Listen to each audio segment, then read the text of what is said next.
الحمد لله رب العالمين ولا عدوان إلا على الظالمين وأشهد أن لا إله إلا الله وحده لا شريك له له الملك وله الحمد يحيي ويميت وهو على كل شيء قدير وأشهد أن محمدا عبده ورسوله المبعوث رحمة للعالمين صلى الله عليه وسلم وعلى آله وأصحابه ومن تمسك بسنته إلى يوم الدين أما بعد فيا عباد الله أوصيكم ونفسي بتقوى الله تبارك وتعالى والتمسك بالكتاب وسنة النبي صلى الله عليه وسلم.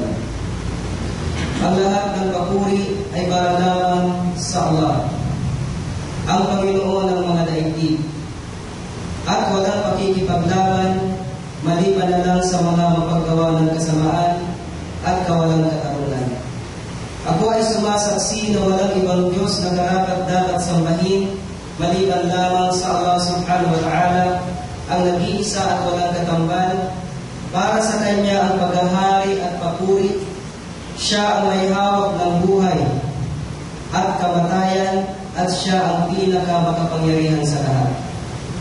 Ako rin ay sumasaksi na si Muhammad sallallahu alaihi wasallam ay alipin at sugo ng Allah subhanahu wa ta'ala, ang ipinadala bilang habag sa mga daigdig.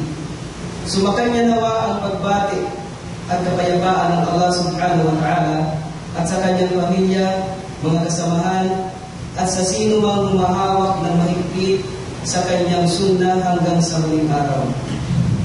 Mga alipin ng Allah subhanahu wa ta'ala, pinapayuhan ko kayo at ang aking sarili ng pagkatakot sa Allah at paghawak ng mahigpit sa aklat ng Allah subhanahu wa ta'ala at sa pamamaraan usul na ni Propeta Muhammad sallallahu alaihi wasallam. Mga alipin ng Allah subhanahu wa ta'ala, hindi lingid sa atin sa lahat ng may malinaw na pag-iisip at malawak na pangunawa na ang Allah subhanahu wa ta'ala ay hinahamak niya ang sino mang nasusuklam sa mga minamahal ng Allah subhanahu wa ta'ala. Hinahamak din ng Allah subhanahu wa ta'ala ang sino mang natutuwa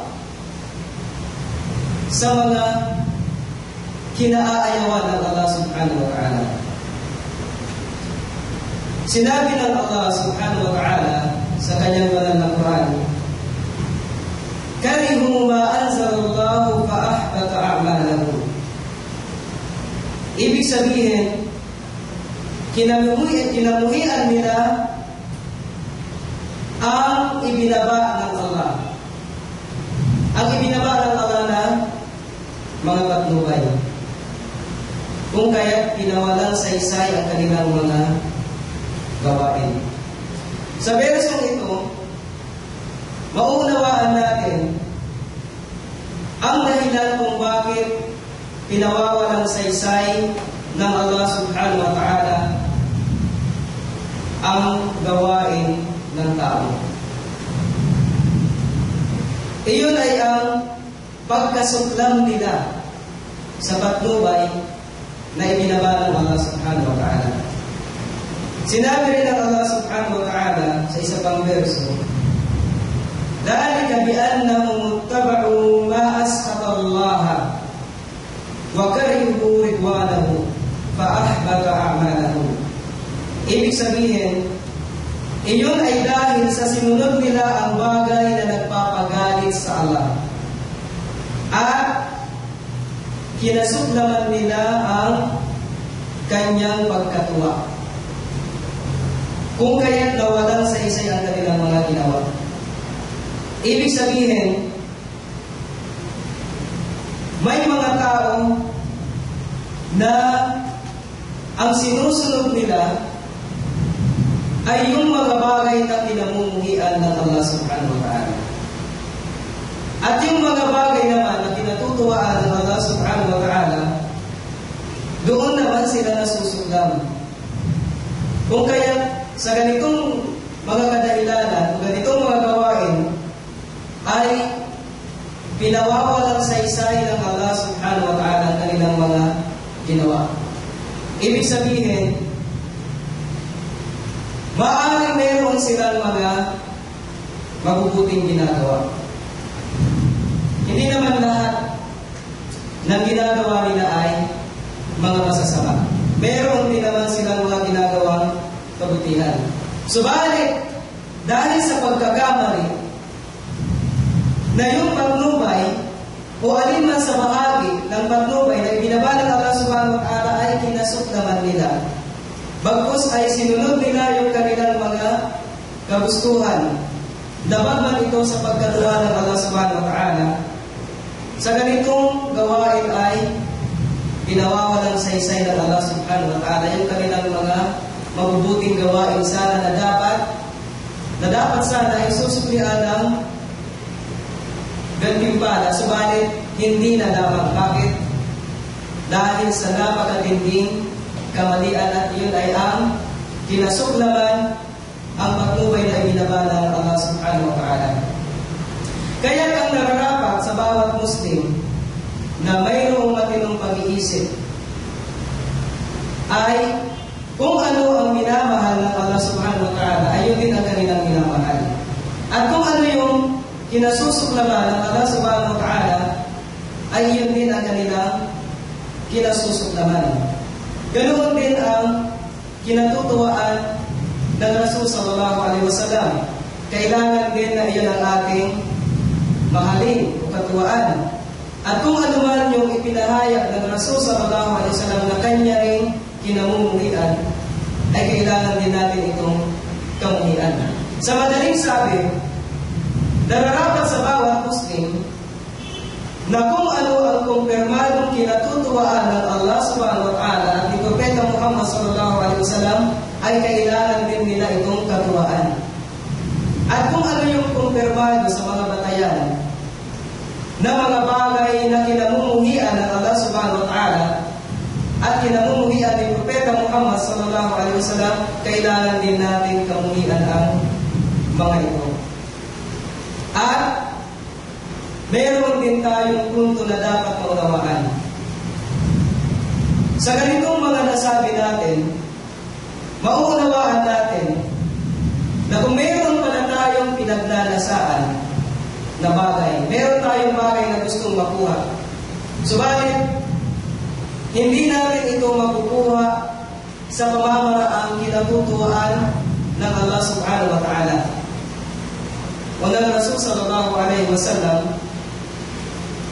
ang dapat natin gawin ay unahin natin ang ating pagmamahal at pagsunod sa Rasul sallallahu alaihi wasallam, pagsunod sa Allah subhanahu wa ta'ala at pagsunod sa Rasul sallallahu alaihi wasallam kaysa sa pagsunod natin sa ating mga sariling paglalasa. Kung ang pinaglalasaan natin ay makukuha sa pamamagitan ng hindi ipinapahintulot sa Quran at Sunnah, huwag na natin itong kunin. Sundin natin ang batas ng Quran at Sunnah ni Propeta Muhammad sallallahu alaihi wasallam at hindi ang ibinubulong ng ating mga puso, ng ating mga pagnanasa. Mga alipin ng Allah subhanahu wa ta'ala, walang duda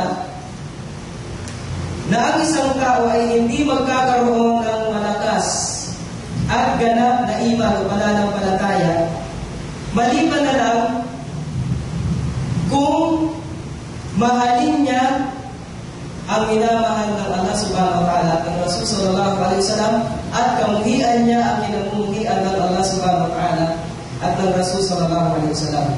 Isa ito sa mahalagang palatandaan ng isang Muslim na mayroong ganap at malakas na pananampalataya sa Allah subhanahu wa ta'ala. Kapag nakita niya ang kanyang sarili na yung kanyang pagnanasa ay sunod-sunuran na sa kagustuhan ng Allah subhanahu wa ta'ala at ng Rasul sallallahu alaihi wasallam, iyan ay palatandaan, mahalagang palatandaan na ganap at tunay na kanyang pananampalataya o iman, ng malakas na iman. Sinabi ng Rasul sallallahu alaihi wasallam sa isang hadith, la yu'minu ahadukum hatta akuna ahabba ilayhi min nafsihi wa waladihi wa walidihi wan nasi ajma'in. Ibig sabihin, la yu'minu ahadukum, hindi magiging ganap o may kumpletong pananampalataya, malakas na pananampalataya o iman ang sino man sa inyo, maliban na lang kung ako ay maging pinakamamahal na tao sa Kanya, kumpara sa Kanyang sarili, at sa Kanyang anak, at sa Kanyang ama, at sa lahat ng tao. Ibig sabihin, kung gusto pala natin makuha ang ganap na pananampalataya, kailangan magkaroon tayo ng pagmamahal kay Propeta Muhammad sallallahu alaihi wasallam na higit pa sa pagmamahal natin sa ating mga sarili, at sa ating mga anak, at sa ating mga ama, at sa lahat ng tao. Kailangan sa isang Muslim na kung mahal niya ang Allah subhanahu wa ta'ala, ay patunayan niya ito sa pamamagitan ng pagmamahal niya rin at pagsunod kay Propeta Muhammad sallallahu alaihi wasallam. Kung gusto natin patunayan sa ating mga kilos ang ating pagmamahal sa Allah subhanahu wa ta'ala at kay Propeta Muhammad sallallahu alaihi wasallam, kailangan nating sundin ang pamamaraan ni Propeta Muhammad sallallahu alaihi wasallam. Ipapakita natin sa Allah subhanahu wa ta'ala yung pagmamahal natin sa Kanya sa pamamagitan ng pagsamba sa Kanya, paggawa ng mga kinaiibigan ng Allah subhanahu wa ta'ala. At paano natin ito gagawin? Kailangan gawin natin ito ng naaayon sa pamamaraan na itinuro ni Propeta Muhammad sallallahu alaihi wasallam. Sinabi ng Allah subhanahu wa ta'ala sa isang verso sa banal na Quran, "Qul in kuntum tuhibbuna Allah fattabi'uni yuhibbukumullah wa yaghfir lakum dhunubakum." Ibig sabihin, qul, sabihin mo Muhammad, in kuntum tuhibbuna Allah fattabi'uni. Kung kayo ay minamahal ninyo ang Allah, fattabi'uni. Kung ganoon ay sundin ninyo ako. Yuhibbukumullah. Kayo ay mamahalin din ng Allah subhanahu wa ta'ala, wa yaghfir lakum dhunubakum. At papatawarin niya sa inyo ang inyong mga kasalanan. Mayroong dahilan o sababun nuzul kung bakit ang bersong ito ay ibinaba. May mga kasamahan si Propeta Muhammad sallallahu alaihi wasallam na sila ay nagpahayag kay Propeta Muhammad sallallahu alaihi wasallam. Sabi nila, "Ya Rasulullah, inna nuhibbu rabbana hubban shadida." Sabi ng mga sahaba, "O sugo ng Allah, katotohanan kami ay minamahal namin ang aming Panginoon ng napakatinding pagmamahal." Pinahayag nila iyon sa Rasul sallallahu alaihi wasallam. Kaya ibinaba ng Allah subhanahu wa ta'ala ang verso na ating binasa kanina upang ituro niya sa atin ang mahalagang palatandaan kung totoo nga minamahal natin ang Allah subhanahu wa ta'ala ng tunay na pagmamahal. Dahil maunawaan natin sa verso na binasa natin kanina na kung minamahal natin ang Allah subhanahu wa ta'ala, kailangan natin itong patunayan sa pamamagitan ng pagsunod kay Propeta Muhammad sallallahu alaihi wasallam. Ang isang tao, sabihin niya man na siya ay Muslim, sabihin niya man na ang kanyang reliyon ay Islam, na ang kanyang akhlak na sinusunod ay ang Quran, ang akhlak ng Allah subhanahu wa ta'ala, ipinapahayag niya man sa mga tao na minamahal niya ang Allah subhanahu wa ta'ala, pero kung makikita sa kanyang gawain, sa kanyang paniniwala, ang paglabag sa kautusan o katuruan ni Propeta Muhammad sallallahu alaihi wasallam, sabihin natin na wala sa kanyang kilos ang palatandaan na siya ay matapat sa kanyang sinasabi. Dahil ang palatandaan, kung tayo nga ay matapat sa ating sinasabi na minamahal natin ang Allah subhanahu wa ta'ala, ang pinakamahalagang palatandaan niyan ay sumusunod tayo sa pamamaraan ni Propeta Muhammad sallallahu alaihi wasallam. Kaya hindi dapat tayo makakita ng tao na sinasabi niyang mahal niya ang Allah, subalit ang kanyang itinuturo ay puro paglabag sa katuruan ni Propeta Muhammad sallallahu alaihi wasallam. O kaya maaari tayo makakita ng tao na sinasabi niyang siya ay Muslim o siya ay nagmamahal sa Allah, subalit ang kanyang itinuturo ay huwag sundin ang sunnah ni Propeta Muhammad sallallahu alaihi wasallam.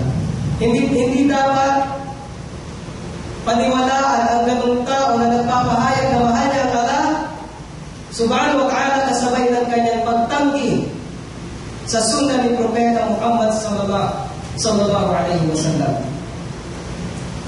Mga minamahal kong mga magulang at kapatid sa Islam,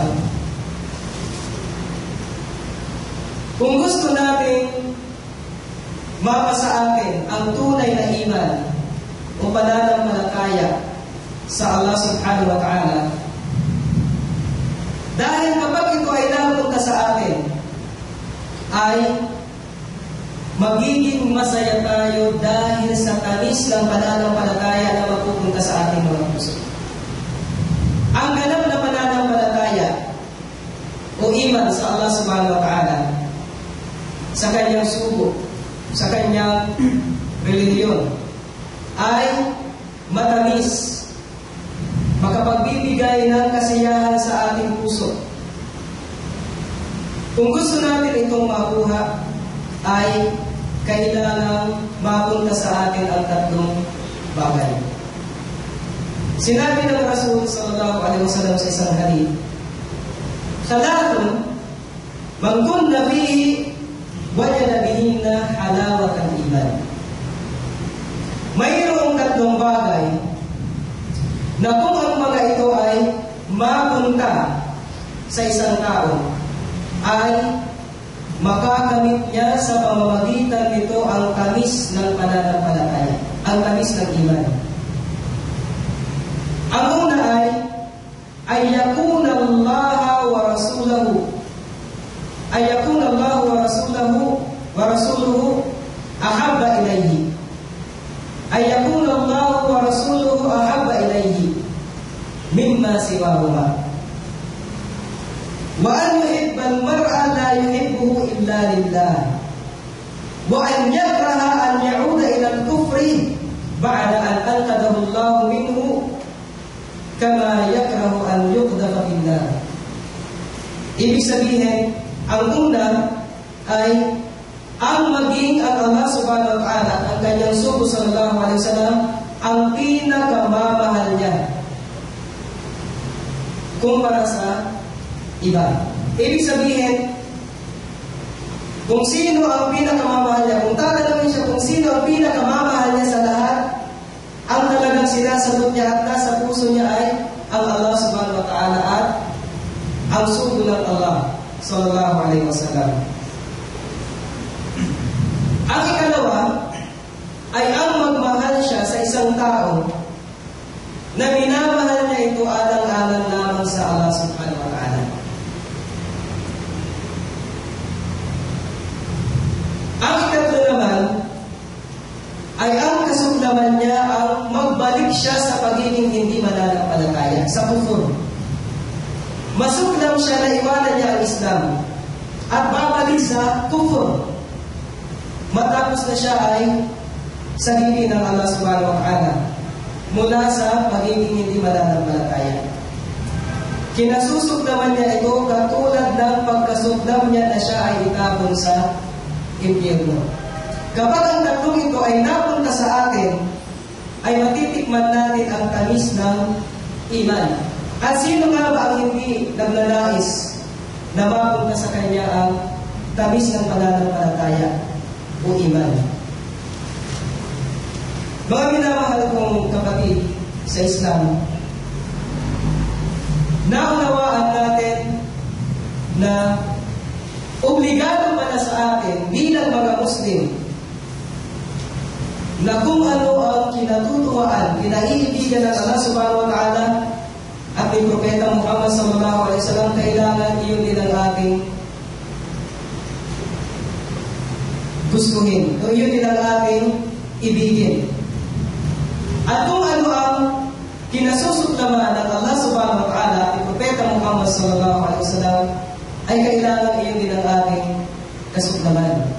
Dahil iyan ay mahalagang palatandaan ng ganap na pananampalataya, malakas na iman sa Allah subhanahu wa ta'ala, sa Rasul sallallahu alaihi wasallam at sa relihiyong Islam. Nawa ay bilang tayo ng Allah subhanahu wa ta'ala doon sa mga pinagkalooban niya ng ganap na pananampalataya o iman, at nawa ay panatilihin niya tayo sa ganitong kalagayan hanggang sa tayo ay kanya lang kunin subhanahu wa ta'ala. Wa aqulu qawli hadha wa astaghfirullah li wa lakum wa li sa'iril muslimina wal muslimati min kulli dhanb fastaghfiruhu innahu huwal ghafurur rahim.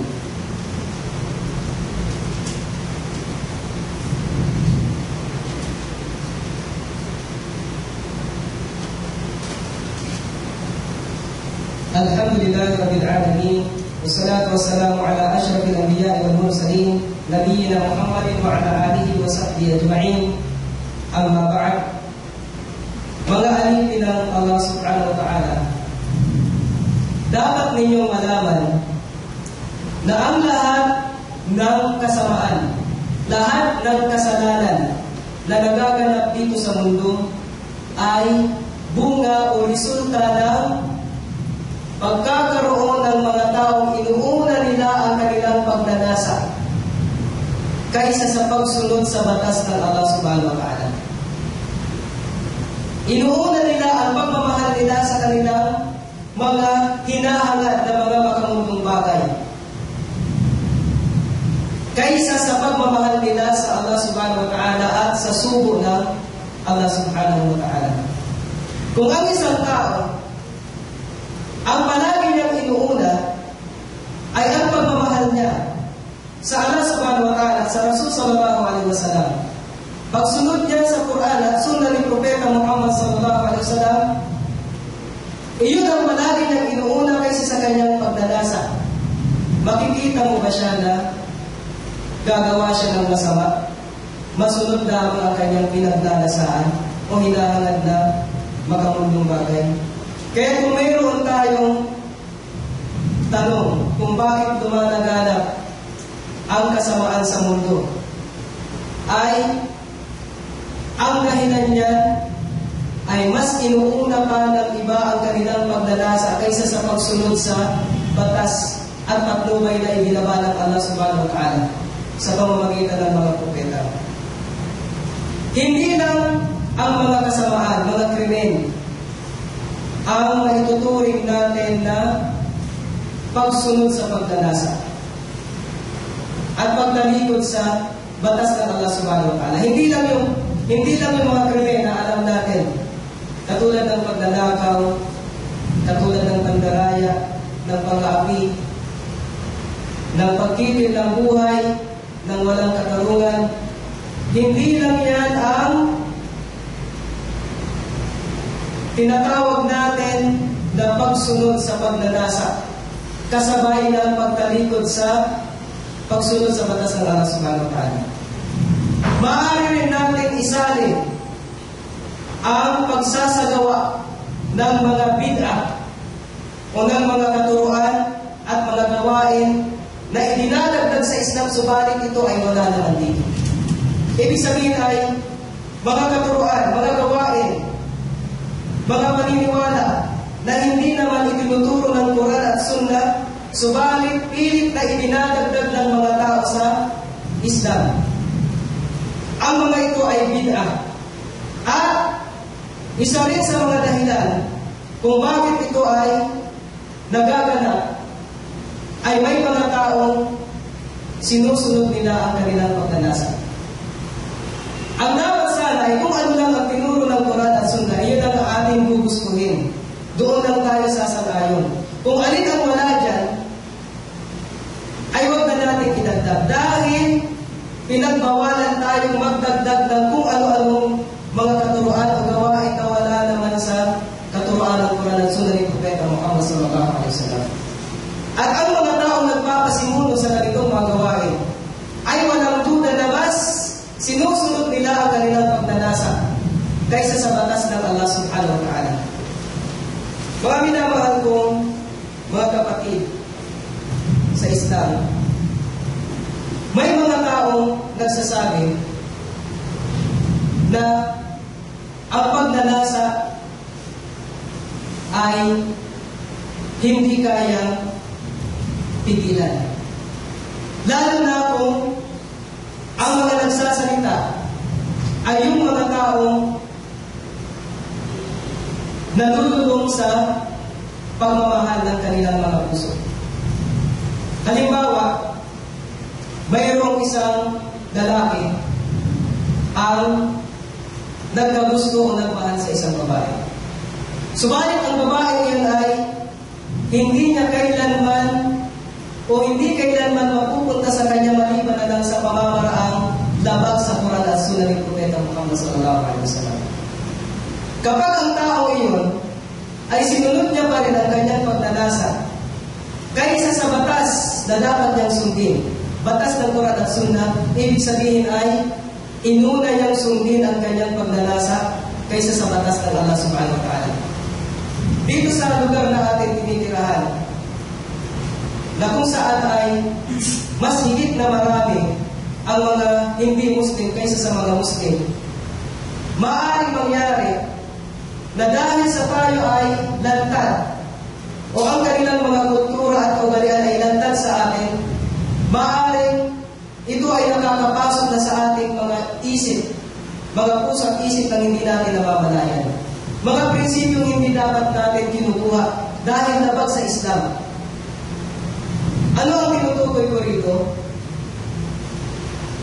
Mayroong mga nagsasabi na kapag ang puso ng isang tao ay nagmahal, hindi niya na ito kayang pigilan. Yan ay naganap na kasabihan, lalo na dito sa lugar na ang higit na marami ay ang hindi mga Muslim, ang mga hindi sumusunod sa batas ng Quran at Sunnah. Anumang pagnanasa, anumang uri ng pagnanasa na labag sa Quran at Sunnah ay kaya mo itong pigilan. Dahil inubliga tayo ng Allah subhanahu wa ta'ala na pigilan ang mga pagnanasa na yan na labag sa kanyang batas. At kung inubliga tayo ng Allah subhanahu wa ta'ala na pigilan o iwasan ang kanyang mga pagnanasa dahil ito ay labag sa kanyang batas, ibig sabihin ay kaya natin. Dahil hindi tayo inuobliga ng Allah subhanahu wa ta'ala ng bagay na hindi natin kaya. Bukod doon ay malinaw na sinabi ng Allah subhanahu wa ta'ala sa kanyang banal na Quran, wa amma man khafa maqama rabbih wa nahaa an-nafsa 'anil hawa fa innal jannata hiya al-ma'wa. Ibig sabihin, at kung sino man ang natakot siya sa araw na siya ay hahatulan ng Allah subhanahu wa ta'ala, sa araw na siya ay tatayo sa harapan ng Allah subhanahu wa ta'ala at pinagbawalan niya o ibinawal niya sa kanyang sarili ang pagnanasa, fa innal jannata hiya al-ma'wa. Katotohanan, ang paraiso ang kanyang kahahantungan. Mayroon ditong tinutukoy ang Allah subhanahu wa ta'ala.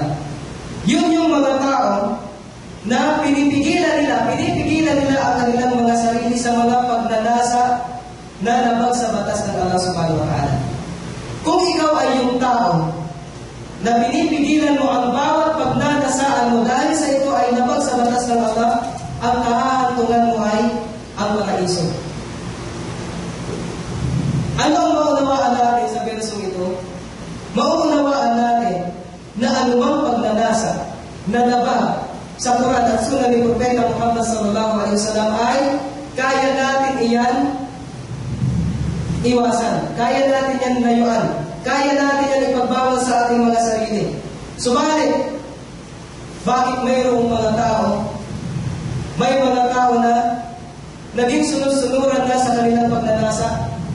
Iyan ay dahil sa nagpatong-patong na ang kanilang mga paglabag sa batas ng Allah subhanahu wa ta'ala. Ang bawat paggawa ng bagay na labag sa katuruan ng Quran at Sunnah, bawat kasalanan na ginagawa ng tao ay nagpapahina sa kanyang iman, sa kanyang pananampalataya. Hanggang sa ang kanyang pananampalataya o iman ay maging mahina na. At kapag naging mahina na ang kanyang iman, ay magiging sunod-sunuran na ito ng gusto sa kanyang pagnanasa.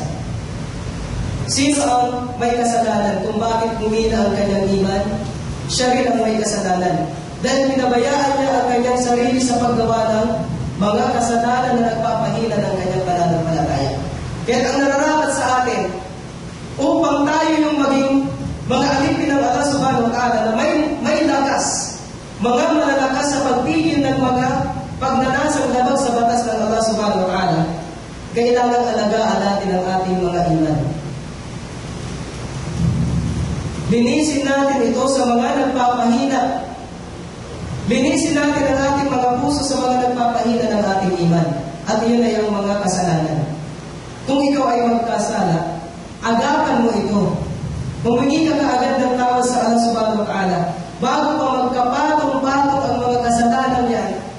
At kapag ang puso mo ay nabalot na ng kasalanan, iyan ay magkakaroon ng mahinang iman.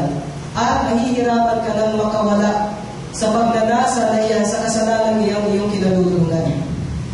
Mga minamahal kong mga magulang at kapatid sa Islam, nawa ay ibilang tayo ng Allah subhanahu wa ta'ala doon sa kanyang mga pinagkalooban ng kumpleto at ganap na iman, at nawa ay linisin niya ang ating mga puso mula sa mga kasalanan na nagpapahina sa pananampalataya, at nawa ay ibilang tayo ng Allah subhanahu wa ta'ala doon sa kanyang mga alipin na kapag nagkakasala ay inaagapan nila ito bago pa lumala ang kalagayan ng kanilang mga puso at humina ang kanilang mga iman o pananampalataya sa Allah subhanahu wa ta'ala.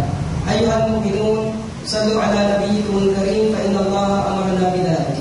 Wa bada'a bi nafsihi faqala, inna Allah wa malaikatahu yusalluna 'alan nabi, ya ayyuhalladhina amanu sallu 'alaihi wa sallimu taslima. اللهم صل على محمد وعلى آل محمد كما صليت على إبراهيم وعلى آل إبراهيم إنك حميد مجيد وبارك على محمد وعلى آل محمد كما باركت على إبراهيم وعلى آل إبراهيم إنك حميد مجيد اللهم اغفر للمؤمنين والمؤمنات والمسلمين والمسلمات الأحياء منهم والأموات برحمتك يا أرحم الراحمين اللهم اغفر لنا ذنوبنا إنك أنت الغفور الرحيم اللهم إنك عفو كريم تحب العفو فاعف عنا لا إله إلا أنت سبحانك إنا كنا من الظالمين اللهم اغفر لنا ولوالدينا الموحدين اللهم اغفر لنا ولوالدينا الموحدين اللهم إنا نسألك من الخير كله عاجله وآجله ما علمنا منه وما لم نعلم ونعوذ بك من الشر كله عاجله وآجله ما علمنا منه وما لم نعلم ربنا آتنا في الدنيا حسنة وفي الآخرة حسنة وقنا عذاب النار وصل اللهم وسلم على نبينا محمد وعلى آله وصحبه أجمعين والحمد لله رب العالمين. أقيموا الصلاة.